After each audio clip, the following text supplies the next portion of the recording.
Welcome to Canterbury Tales. Canterbury Tales is written by Geoffrey Chaucer. He was born in London, was the son of a merchant, and he served as a page in the royal house. He was served as a soldier, diplomat, royal clerk, and a member of a parliament.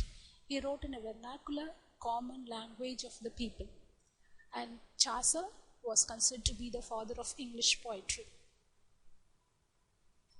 Chaucer was also considered to be the father of English Renaissance, and Chaucer, he was the first person to introduce iambic pentameter. Chaucer was known to be the earliest of the great moderns, and Chaucer, he was the first poet to be buried in the Westminster Abbey. Coming to the works of Chaucer, his works can be classified into three periods. The first period is what we call as a French period. The works of Chaucer in the French period are A Prayer to Virgin, and it is considered to be the first work of Chaucer. And then comes his translation, and he translated the French poem, The Romaunt of Rome. And the next creation of Chaucer is the Book of Duchessy, the Complement and Tupite, and ABC, and the Complement of Mass. Coming to the next is the Italian period, and in this period he had written Annalida and Arcite, the Parliament of Fowls, Troilus and Cressidi, and for creation of this work, this Chaucer, he was highly influenced by Boccaccio. And the next works comes under by the name The House of Fames, and it was a dream allegory. The last work of this period is A Legend of Good Women, and Dante was a great influencer for Chaucer for writing this work. And coming to the last period, the English period, the masterpiece of this English period is the Canterbury Tales. Following Boccaccio's Decameron, Chaucer has created this Canterbury Tales. And in addition to this Canterbury Tales, Chaucer had written many short poems by the name of Lack of Steadfastness, the Compliment of Chaucer to his Empty Purse. And coming to the Canterbury Tales, the first work starts with a prologue to Canterbury Tales. It's a kind of an introduction for this Canterbury Tales. The Canterbury Tales is a collection of stories to include a complete range of medieval society in the same picture. Chaucer places his characters on a pilgrimage. There is a religious journey made to a shrine, a holy place, that is a shrine of St. Thomas Becket. The pilgrims, a collection of people from many stations and stages of life. Together they join and they travel from London to the shrine of Martyr St. Thomas à Becket at Canterbury Cathedral. Coming to the Tales of Canterbury, each character, that was a plan of this Canterbury Tales, that is each character tells a tale on the pilgrimage, the cathedral at Canterbury. Originally it was planned to write 120 tales, but remaining tales was only 24. Only 24 tales were completed. What you're seeing now is a picture of this Canterbury. Coming to the historic background of this place, Canterbury is a place which is connected by 3 trading ports to London and nearby cities. And it was once it was a under Roman Empire. Roman civilization developed here with many theatres, baths, temples, etc. till the invention of Anglo-Saxons, Jutes in the 5th and 6th century. Canterbury converted to Christianity in 1597 by Saint Augustine.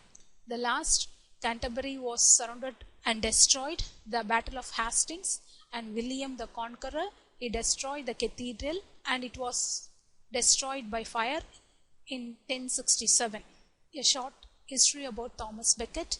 Thomas Becket, he was Archbishop, struggled for the church independence with the King Henry II, and he was exiled to France for 6 years. And when he returned, and this angered the king, so the king appointed 4 knights to murder him, and he was murdered on December 29, 1170 in the cathedral. Since after his murder, and the shrine was considered to be a holy shrine, and it was visited by the Christian pilgrims.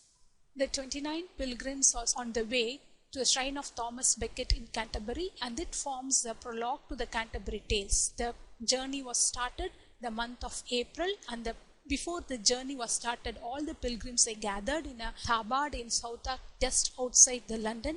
From that place, they started their journey from London to Canterbury. And coming to the plot of this Canterbury Tales is Canterbury Tales is actually a story about stories. 24 different tales sit within the overarching tale of the pilgrimage, and we have the two story, what we can have frame story, that is outer frame story, and the inner frame story. That is outer frame story is about the pilgrims meeting at the Tabard Inn, preparing for a journey to Canterbury. The inner frame story would be all the stories told by the assembled pilgrims along the journey to and from Canterbury. CHAUCER gives a religious pilgrimage to display all the segments of medieval England. He chosen the characters from all sectors of the medieval England. The Canterbury Tales begins with the prologue, and that is a narrator. CHAUCER was a main narrator in that prologue, and he meets the 29 pilgrims at the Tabard Inn, located in the suburb of London. As the pilgrims prepare for their journey, the host of the inn, Harry Bailey, sets a challenge. That is, each pilgrim has to tell 2 stories on the way to Canterbury and 2 stories on their return trip. The person who tells the best tale will be treated to a feast hosted by the other pilgrims. Coming to the status of the characters, and here we are having the characters from all class of the society. The hierarchy consists of noble ruling class, clergy, middle class, and peasants. The noble middle class are represented by knight and the squire, and the clergy was represented by monk, friar, prioress, parson, summoner, and pardoner. The middle class people were the merchant, doctor, student, and wife of Bath. The peasants were miller, ploughman, and skipper. In the prologue, CHAUCER examined 3 segments of medieval England. The old feudal order. These are all the pilgrims associated the feudal class system, that is a knight, squire, yeoman, and ploughman. The merchant class, that was a rising middle class of the time. Towns and cities were emerging and therefore necessitated the need for skilled services, and these are met by the merchant, man of law, guildsman, and cook.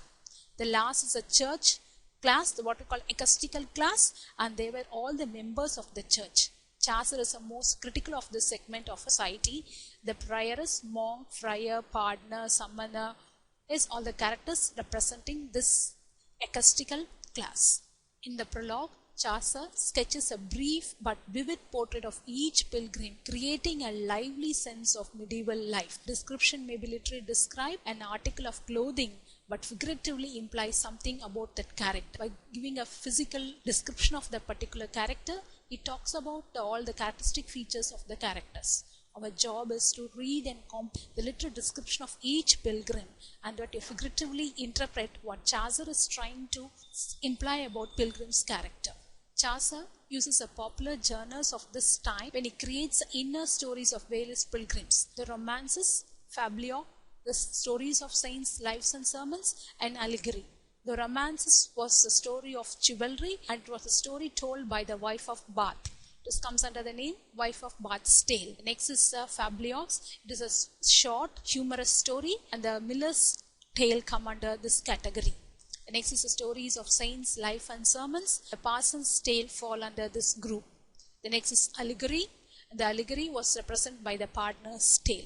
CHAUCER wrote much of the tales using his own form, the heroic couplet, that is a pair of rhyming lines, the 5 stressed syllables each. The pilgrims span a whole range of unofficial middle class. The groups are represented by upper class, learned professions, landed gentry, medieval manor people, mercantile class, guildsman, and laborer. The upper class people were the knights, squire, and church people. Physician and man of law are the learned professors, and Franklin was the landed gentry, and miller and reeve were the medieval manor people. The mercantile class represented by shipman and merchant, the guildsman, haberdasher, and dyer. The last is the laborer, and ploughman belongs to this category. And these are the names of the pilgrims as indulged in this Canterbury Tales. That is a knight, squire, prioress, monk, friar, merchant, clerk, the lawyer, the franklin, the cook, the physician, the wife of Bath, the parson, the ploughman, the miller, the manciple, the reeve, the summoner, the pardoner, host, and the last is the CHAUCER, the pilgrim, and they were the pilgrims of this Canterbury Tales. And in that pilgrims, we having the 7 church official, that the prioress, monk, friar, parson and ploughman, summoner and pardoner. And coming to the greatness of prologue, and it lies in the portrayal of the complete picture of the 14th century social life. Like a true painter paints in words, Chaucer paints in words the habit, peculiarities, likes and dislikes of the characters with remarkable vividness and dexterity. And this prologue to Canterbury Tales is considered to be the picture gallery of real human portraits, and it marks the advent of modern English.